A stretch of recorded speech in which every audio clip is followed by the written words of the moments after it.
It was the night Sarah lost her job, her reputation, and her ability to pay rent, all because she refused to let an old man die in the hallway. Everyone in the ER saw him as a dirty, nameless vagrant who smelled like wet garbage and cheap liquor, a waste of hospital resources. But Sarah saw a father, a grandfather, a human being who was terrified and alone. She defied a direct order from the chief of medicine to save him, unaware that the trembling hand she held belonged to the man who built the very hospital she was about to be thrown out of. Before we step into that freezing emergency room, let me know in the comments. Have you ever helped a stranger when no one else would? Hit that subscribe button, because tomorrow I'm going to show you exactly how karma pays back in the most unexpected way. The rain wasn't just falling. It was assaulting the city of Chicago.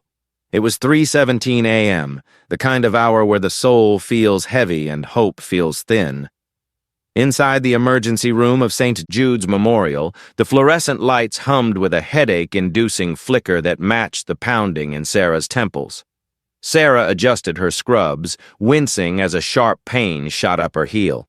She had been on her feet for 14 hours. Her shoes were worn out, the soles practically paper-thin, but buying a new pair wasn't an option. Not when her bank account balance was sitting at $42.18 and rent was due in 3 days. She took a sip of lukewarm, bitter coffee from a styrofoam cup and looked at the overflowing waiting room. It was a chaotic symphony of misery. A crying baby in corner 3, a teenager with a broken wrist cursing on his phone, and the relentless, rhythmic beeping of monitors. The air smelled of rubbing alcohol, wet wool, and exhaustion. "Sarah! Bed 4 needs a bedpan change, now!" The voice cracked like a whip. It was Dr. Marcus Vance, the night shift administrator. Vance was a man who wore tailored suits under his white coat and looked at patients not as people, but as walking insurance claims. He had a reputation for discharging low-value patients before their IV bags were even empty. "On it, doctor," Sarah whispered, putting her coffee down. She kept her head low. She couldn't afford trouble. She needed this job more than she needed air. Just then, the automatic doors burst open with a violent hiss. A gust of freezing wind and rain swept into the sterile hallway, followed by 2 paramedics pushing a gurney at full speed. "We need a trauma bay, now!" one paramedic shouted, his yellow raincoat dripping water all over the polished floor. Sarah rushed forward, her instincts taking over. "What do we have?" "John Doe, found unconscious in an alley off 5th Street. Hypothermic, weak pulse, labored breathing, no ID, no wallet. Looks like he's been out there for hours." Sarah looked down at the patient. He was a ghost of a man. His skin was pale, almost translucent, with a map of wrinkles etched deep into his face. He wore a tattered, oversized military coat that was soaked through with mud and grime. His gray hair was matted to his forehead. He smelled of rain and old, stale tobacco. He was shaking violently. "Get him to Bay 1!" Sarah commanded, grabbing the side of the gurney. "Hold it right there!" Dr. Vance's voice boomed, cutting through the noise. He stepped in front of the gurney, his polished shoes squeaking to a halt. He glanced at the shivering old man with a look of pure disgust, his nose wrinkling as if he had just stepped in something foul. Vance didn't check the man's pulse. He didn't check his pupils. He checked his wrist for a hospital band. There wasn't one. "Is he stable?" Vance asked the paramedic, his voice bored. "Barely. His BP is dropping and he's stable enough," Vance interrupted, waving his hand dismissively. "Take him to the waiting area. Put him in a wheelchair in the corner." Sarah froze. The paramedics looked at each other, confused. "Doctor," Sarah said, her voice trembling slightly. "He's hypothermic. He's unresponsive. If we put him in the waiting room in this condition—" Vance turned to her, his eyes cold and dead. "Do you see an insurance card, Nurse Sarah? Do you see a Platinum Amex? Because all I see is another vagrant looking for a warm bed and a free meal on the hospital's dime. We are at capacity. We save these beds for paying customers." "He's not a customer," Sarah said, the words slipping out before she could stop them. "He's a patient." The ER went silent. Even the teenager with the broken wrist stopped talking. Vance stepped closer to Sarah, invading her personal space.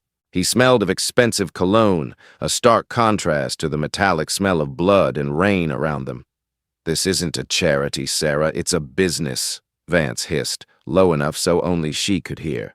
Move him, or you can join him in the alley. I know you need this paycheck. Don't test me.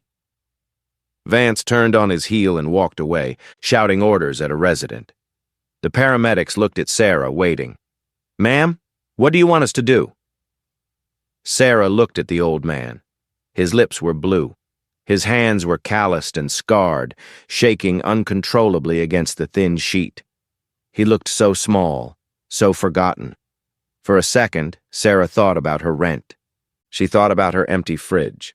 She thought about how hard it was to find a nursing job with decent hours. Then, the old man's eyes fluttered open. They weren't glazed or vacant like a drunkard's. They were piercing blue, terrified, and surprisingly lucid. He looked directly at Sarah. He didn't speak.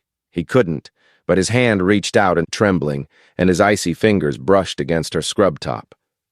It was a silent plea. Help me. Sarah's heart hammered against her ribs. She closed her eyes for a split second, taking a deep breath. She knew the cost of what she was about to do. Bring him to Trauma Bay 1, Sarah said, her voice firm and loud. But the doctor said the paramedic started. I don't care what he said, Sarah snapped, grabbing the gurney. On my authority, move now! She wasn't just a nurse anymore.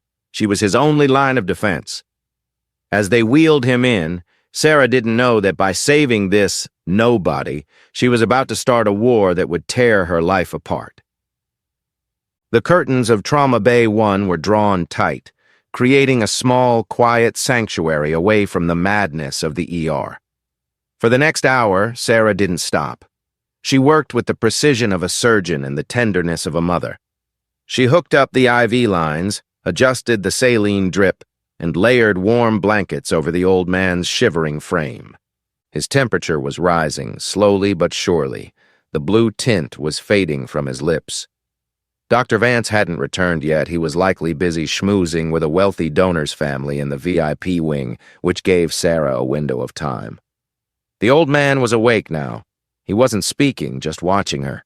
His eyes, sharp and blue, followed her every movement. He watched as she adjusted his pillow. He watched as she gently wiped the mud from his forehead with a warm cloth. He seemed confused, as if he couldn't understand why this young woman was treating a nobody like royalty. Sarah noticed his gaze. She smiled a genuine, tired smile. You're safe now, she whispered, checking his vitals on the monitor.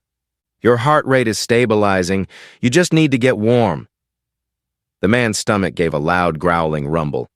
He flinched, looking embarrassed, and tried to turn his face away. Sarah didn't laugh. Instead, she reached into her bag under the counter and pulled out a plastic container. It was her dinner homemade chicken soup, now barely lukewarm. It was the only meal she had for her 12-hour shift. It's not gourmet, she said softly, opening the lid. But it's better than the hospital gelatin. She spooned the broth gently, lifting it to his lips. He hesitated, his hands trembling violently as he tried to lift his head. Let me help, she said. She fed him, spoon by spoon. With every swallow, life seemed to flow back into him. The broth wasn't just food, it was dignity. After he finished, the old man cleared his throat. His voice was raspy, like gravel grinding together. Why? He croaked. Sarah paused, putting the lid back on the empty container. Why what? Why, help me? He looked down at his dirty hands, then at her clean uniform. The other man, the one in the suit. He said I was trash. He said to throw me out. Sarah's expression hardened slightly, not at him, but at the memory of Vance's cruelty. She pulled a chair close and sat down, eye level with him. Doctors treat the illness, Sarah said softly. Nurses treat the patient. I don't care what he said. In this room, you're not trash. You're a human being. The old man stared at her, stunned. His jaw tightened and his eyes welled up. He reached down into his tattered boot. His fingers fumbled for a moment before pulling out a small, damp, tightly folded object. It was a $50 bill. It was dirty, wrinkled, and looked like it had been through a war. Here, he whispered, pushing the money toward her hand with shaking fingers. It's all I have. Hidden stash, please take it for the soup. not throwing me out. $50.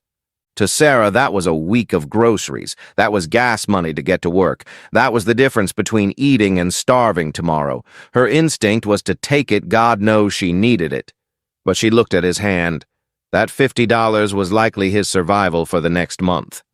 Sarah gently closed her hand over his, pushing the money back toward his chest. "No," she said firmly. "Please," he insisted, his voice desperate. "I pay my debts. I don't take charity." "This isn't charity," Sarah said, looking deep into his eyes. "And kindness isn't a transaction. You don't buy it, and you don't sell it." She tucked his hand back under the warm blanket. "You keep that. Buy yourself a hot breakfast when you get out of here. My payment is seeing you walk out of those doors alive. That's enough for me." The old man froze. He looked at the $50 bill, then back at Sarah. A strange expression crossed his face, a mixture of shock, shame, and something else. Recognition. He had offered money to thousands of people in his life. Everyone took it. Everyone always wanted more. But this girl, this nurse with holes in her shoes and dark circles under her eyes, she just refused the only thing he thought he had to offer. "You're a rare one, Sarah," he whispered, reading her name tag. He committed the name to memory. Very rare. "Rest now," she said, standing up as the intercom buzzed. "I have to check on other patients. I'll be back." She turned to leave, pulling the curtain shut. She didn't see the old man reach for the small, cheap plastic phone the paramedics had left on the side table, the one they thought was dead. It wasn't dead. He dialed a number with trembling fingers. "It's me," he whispered into the phone, his voice suddenly commanding, shedding the weakness like a snake shedding skin. "I'm at St. Jude S. No, don't come yet. I need you to look into someone for me. Her name is Sarah. Yes, find out everything. And get the legal team ready." Sarah walked out of the curtain, feeling good for the first time that night.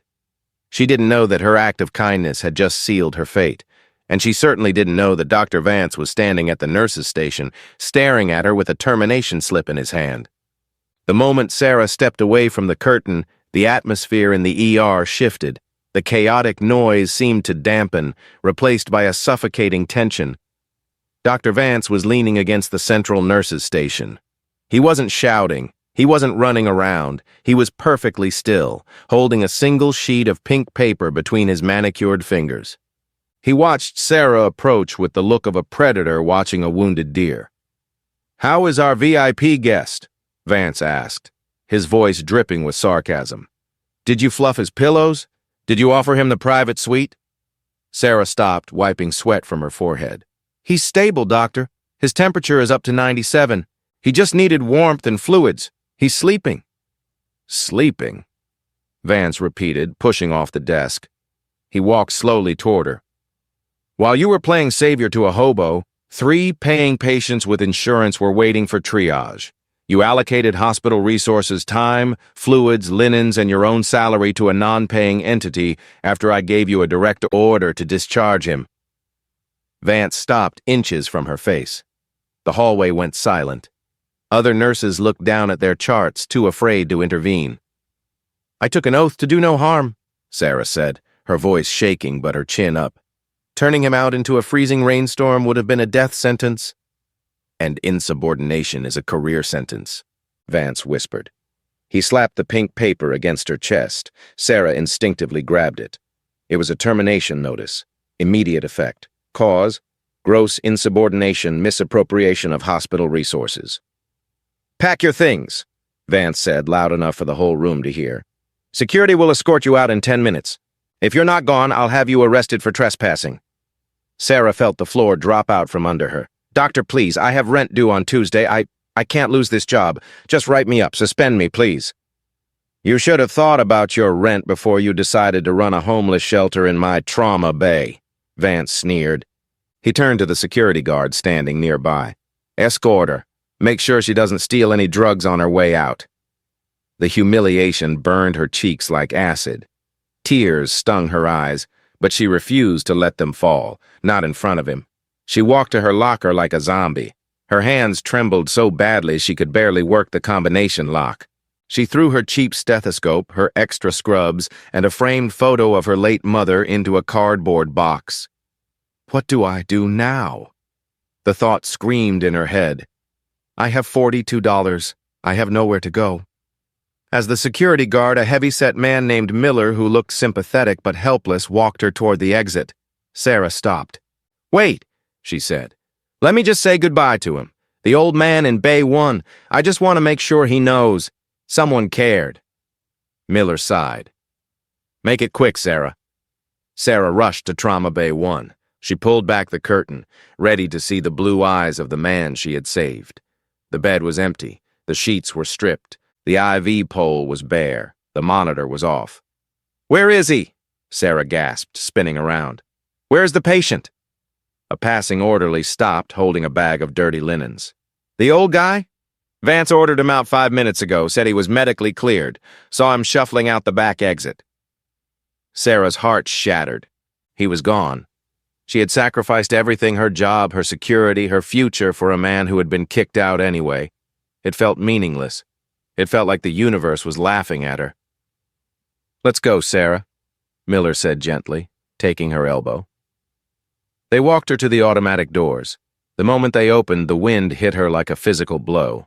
The storm hadn't stopped. It had gotten worse. The door slid shut behind her with a final thud. Sarah stood on the sidewalk, clutching her cardboard box to her chest to keep it dry. The rain soaked through her thin scrubs in seconds. She looked at her car across the parking lot, an old Toyota that she prayed would start. She looked up at the massive, glowing sign of St. Jude's Memorial Hospital.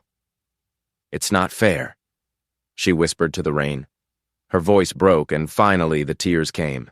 She sobbed, her body shaking, standing alone in the freezing downpour. She was fired. She was broke. She was alone. But as she wiped her eyes and turned toward her car, she didn't notice the black SUV parked in the shadows of the alleyway across the street. The engine was running silently. The windows were tinted pitch black.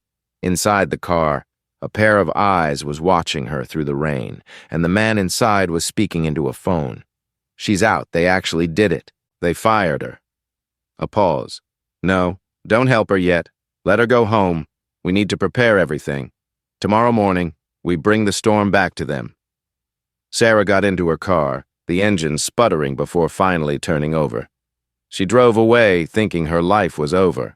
She had no idea that she had just passed the hardest test of her life, and the grade was A+. The next morning, the sun was shining over Chicago as if the storm had never happened. But inside St. Jude's Memorial, the air was still toxic. Dr. Vance walked through the lobby with a strut that screamed ownership. He had just finished his morning coffee and was feeling particularly pleased with himself. He had trimmed the fat last night. He had enforced the rules.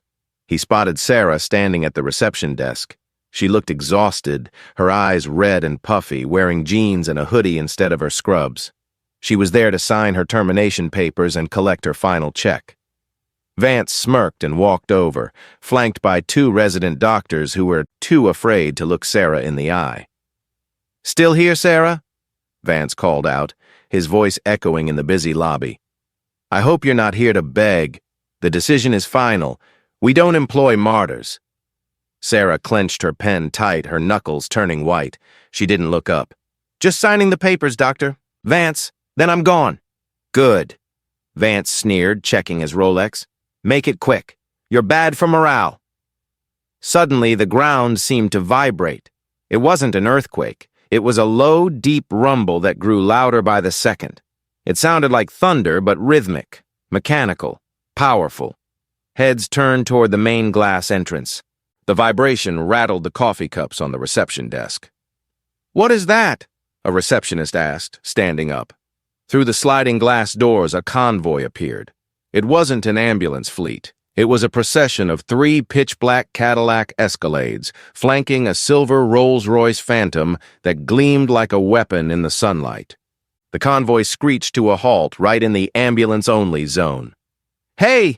Vance shouted, his authority instinct kicking in. You can't park there. That's an emergency zone. Security! But the security guards didn't move. They were frozen, staring. The doors of the SUVs flew open in perfect synchronization. 6 men stepped out. They were massive, wearing tailored black suits, sunglasses, and earpieces. They didn't look like hospital security. They looked like Secret Service.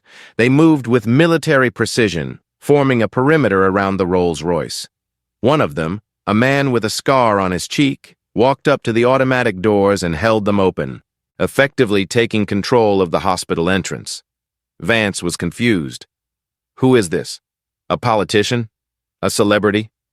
He straightened his tie, his anger instantly replaced by a sycophantic smile. If this was a VIP, he needed to be the one to greet them. The back door of the Rolls-Royce opened. First came a cane made of polished ebony with a golden handle shaped like a lion's head. Then, a pair of Italian leather shoes stepped onto the pavement. The man who emerged stood tall. He was elderly, but he radiated a terrifying kind of power. He wore a charcoal 3-piece suit that cost more than the entire hospital wing. His silver hair was combed back perfectly. Vance squinted. The face looked vaguely familiar, but he couldn't place it. He rushed forward, pushing past Sarah. "Welcome to St. Jude Cess," Vance announced, extending his hand, his voice dripping with honey.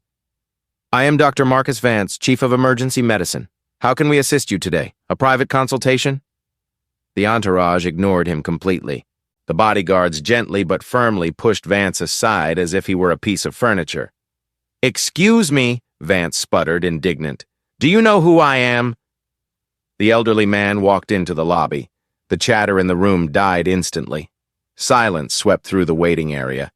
He didn't look at the receptionists. He didn't look at the expensive donor plaque on the wall. He looked straight at the girl in the hoodie standing by the counter holding a pen. Sarah looked up. Her breath hitched in her throat. She recognized the blue eyes.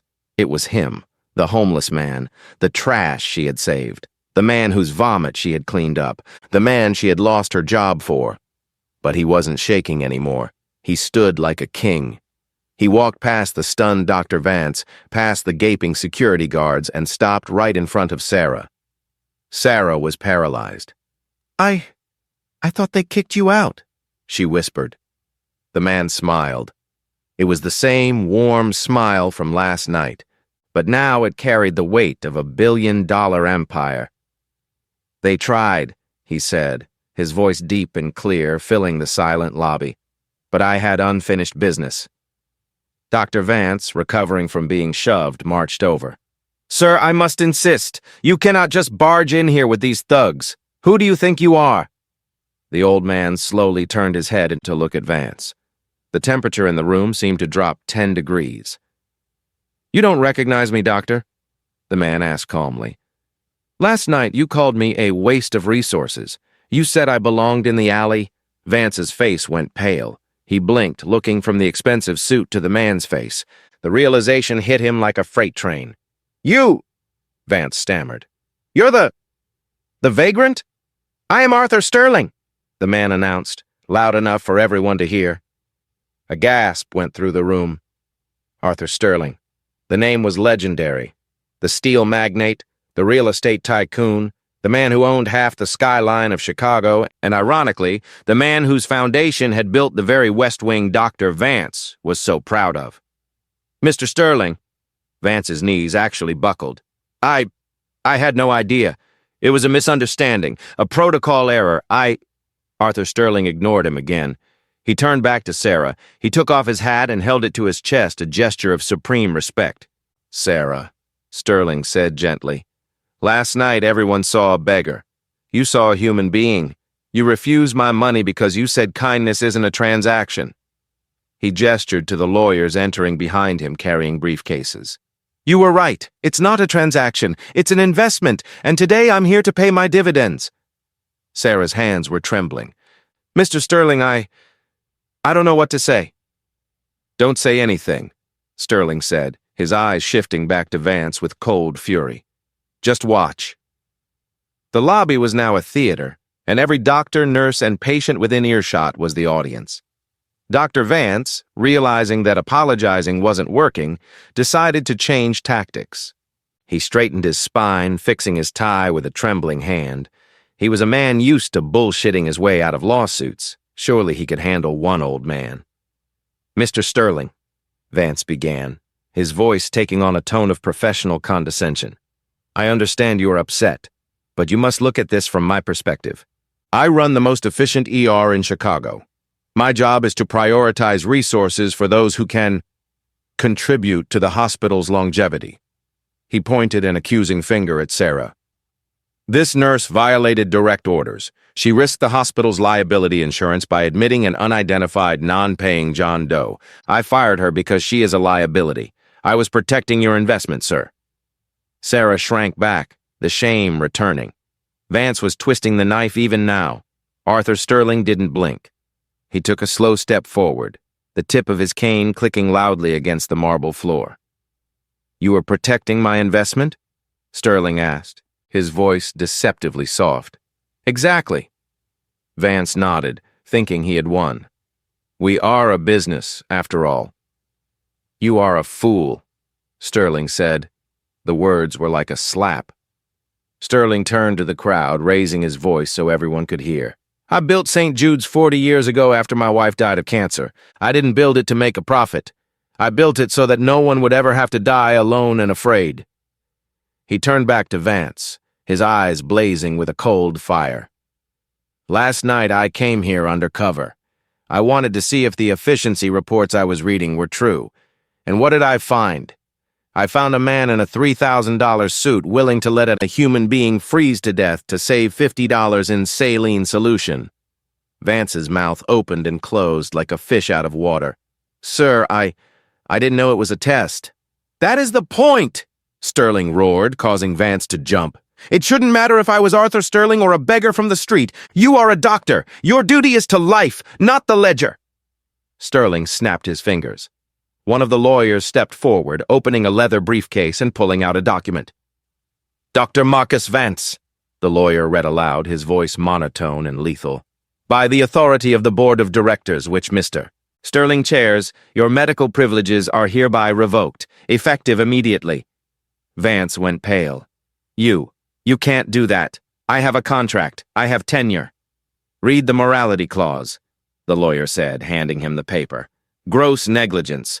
Conduct unbecoming of a physician. It's ironclad."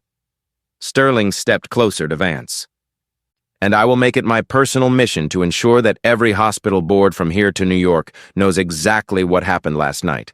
You won't practice medicine on a hamster, let alone a human." Vance looked around the room, desperate for an ally. He looked at the residents he had bullied. He looked at the nurses he had screamed at. He looked at the security guards. No one moved. No one spoke. In fact, a young nurse in the back one Vance had made cry the week before allowed a small smile to creep onto her face. "Get out of my hospital," Sterling commanded. "Now." "But my things," Vance stammered. "Security," Sterling said calmly. Miller, the security guard who had escorted Sarah out the night before, stepped forward with a grim satisfaction. He didn't look helpless anymore. "Dr. Vance," Miller said, reaching for Vance's ID badge clipped to his white coat. "I'll need that." Miller ripped the badge off. Then, in a moment of pure poetic justice, he gestured to the door. "Escort him out," Miller told his junior guard. "Make sure he doesn't steal any drugs on his way out." The lobby erupted in murmurs. Vance's face turned a deep shade of crimson. Stripped of his badge, his authority, and his career, he looked small. He looked pathetic. He walked toward the automatic doors, the sound of his expensive shoes clicking on the floor now sounding like a retreat. The doors opened and he walked out into the cold morning air, alone. The silence that followed was heavy. Sarah stood there, clutching her termination papers, stunned by the speed of the justice she had just witnessed. Sterling turned to her. The anger vanished from his face, replaced by warmth. "Now that the trash has been taken out," Sterling said, extending his hand to her, "we have some business to discuss, Sarah. I believe you are currently unemployed." Sarah nodded slowly, tears welling up again. "Yes, sir." "Excellent," Sterling smiled. "Because I have a job opening, and I don't think you're going to need that termination slip." He took the pink paper from her hand, crumpled it into a ball, and tossed it into a nearby trash can. "Come with me." Arthur Sterling led Sarah not to the HR department, but to the top floor of the hospital, the executive suite. The elevator ride was quiet, but it wasn't awkward. Sarah stood next to the billionaire, still clutching her old cardboard box of belongings. She looked at her reflection in the polished brass doors, a tired girl in a hoodie standing next to a titan of industry. "You're trembling," Sterling noted softly without looking at her. I'm confused," Sarah admitted. "I don't understand why you're doing all this. I just gave you some soup and a blanket." Sterling turned to her as the elevator dinged open. "You gave me my dignity, Sarah. In my world, everyone wants something from me. My money, my influence, my power. You were the first person in 20 years who just wanted me to be warm." They walked into the boardroom. It was a massive room with floor-to-ceiling windows overlooking the Chicago skyline.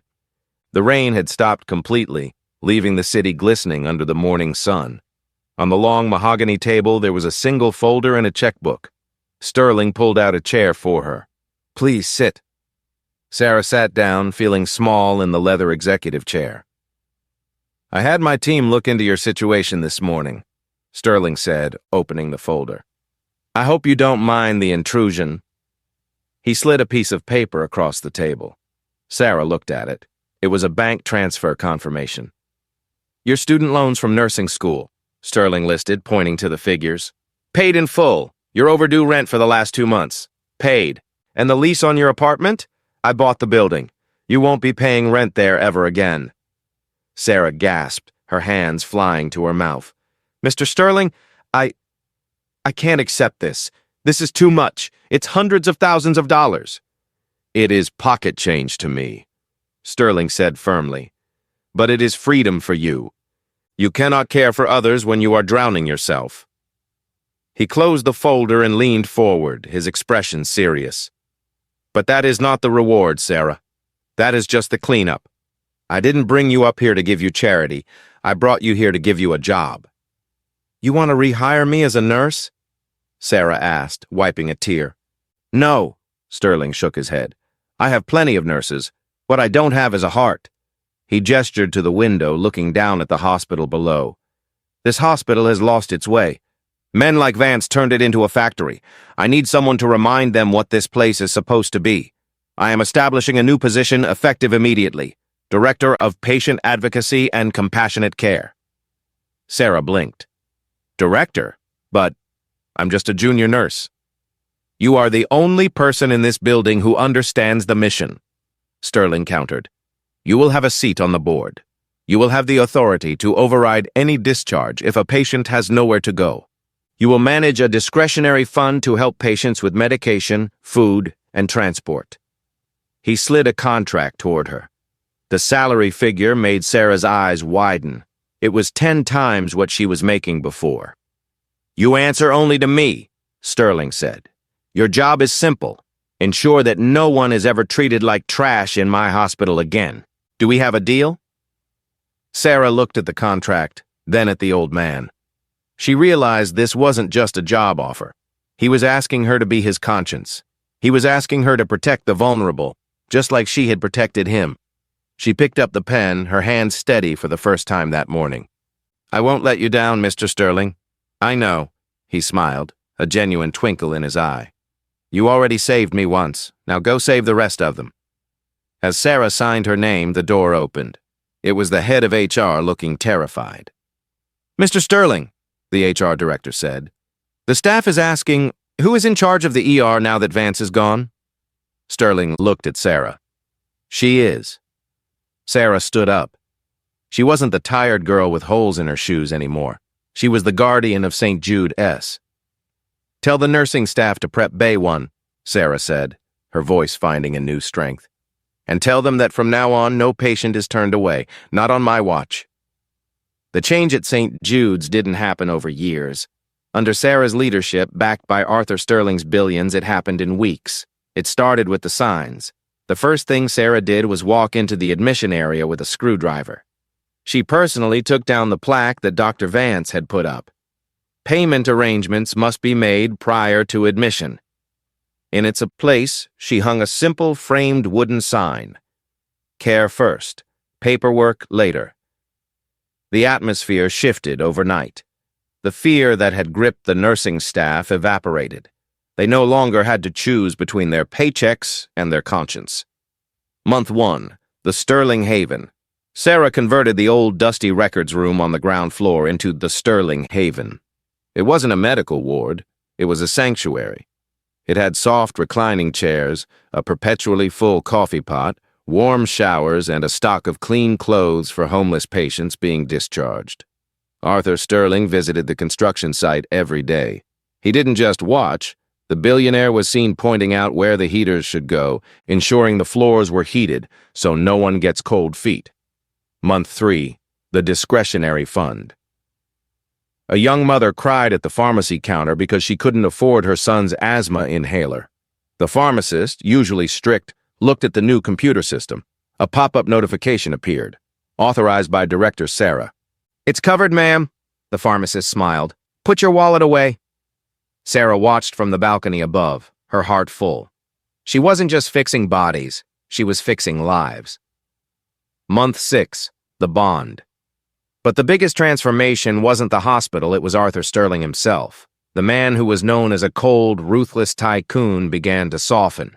He stopped eating alone in his penthouse. Every Friday night, he and Sarah would have dinner at a small diner near the hospital, the same place where Sarah used to buy her cheap coffee. They were an odd pair, the 20-something nurse in jeans and the 80-year-old billionaire in a suit. "You remind me of my daughter," Sterling admitted one snowy evening, staring into his tea. "She died when she was very young. She had your fire, your stubbornness." Sarah reached across the table and held his hand, the same hand she had warmed that first night. "I'm not going anywhere, Arthur," she said. "We're family now." Year 1.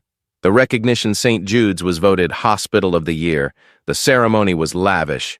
Dr. Vance, now working at a minor urgent care clinic in the suburbs, watched it on TV with bitterness. On stage, Arthur Sterling refused the award. He pulled Sarah to the microphone. "I provided the bricks," Sterling told the cheering crowd. "But this young woman provided the soul. She taught a businessman that the greatest return on investment isn't money. It's life." Sarah stood there, looking out at the sea of faces, doctors, nurses, patients she had helped. She touched the new badge on her chest. She had built a place where no one would ever have to be the silent patient again. But Sarah knew that buildings crumble and money runs out. She needed to build something that would last longer than both of them. 7 years later. It was raining in Chicago. A heavy, relentless downpour that mirrored the night Sarah had first met Arthur Sterling. But this time, Sarah wasn't shivering in thin scrubs. She stood under a large black umbrella, wearing a tailored black coat, her hand resting gently on the mahogany casket of Arthur Sterling. He had passed away peacefully in his sleep at the age of 87 in the very hospital wing he had built, holding Sarah's hand. He didn't die alone in an alley. He died knowing he was loved. Sarah looked out at the crowd gathered at the cemetery. It wasn't just the city's elite, the politicians, or the business tycoons. Behind the velvet ropes stood thousands of people. There were homeless veterans in wheelchairs. There were single mothers holding their children. There were elderly men in worn-out coats. They stood in the rain, silent and respectful. They were the nobodies that St. Jude's had treated like royalty. They were Arthur's legacy. A young man in a crisp white doctor's coat stepped up to the podium. He looked nervous. Sarah recognized him immediately. 7 years ago, he was a 19-year-old drug addict brought into the ER, overdosing and abandoned. Vance would have let him die. Sarah and Arthur had put him through rehab and paid for his medical school. "My name is Dr. James Miller," the young man said, his voice breaking. People called Arthur Sterling a billionaire, but to us, he was just the man who believed we were worth saving. He looked at Sarah. "And he taught us that medicine isn't about science, it's about kindness." After the funeral, Sarah returned to St. Jude's Memorial. The hospital was busier than ever, but it was different. It was warm, it was safe. She walked to the main lobby, which had been renamed the Sterling Atrium. In the center of the room, there was a glass display case. It didn't hold a trophy or a medal. Inside the case, mounted on black velvet, was a wrinkled, dirty $50 bill. Underneath it, a golden plaque read, "Kindness is not a transaction." In memory of Arthur Sterling, 1938-2025, he offered everything he had. She asked for nothing in return. Sarah stood in front of the glass, her reflection merging with the old bill. A little girl, waiting with her mother nearby, tugged on Sarah's coat. "Excuse me," the little girl asked, pointing at the bill. "Why is that dirty money in a glass box?" Sarah knelt down, smiling through her tears. She looked at the girl, the future generation. "That's not just money, sweetheart," Sarah whispered. "That was the price of a life, and it reminds us that the most valuable things in this world cannot be bought." Sarah stood up, wiped her eyes, and walked back toward the ER doors. The automatic doors slid open. There was a storm outside, but inside it was warm, and Sarah had work to do. Cannot be bought. Sarah stood up, wiped her eyes, and walked back toward the ER doors. The automatic doors slid open. There was a storm outside, but inside it was warm, and Sarah had work to do.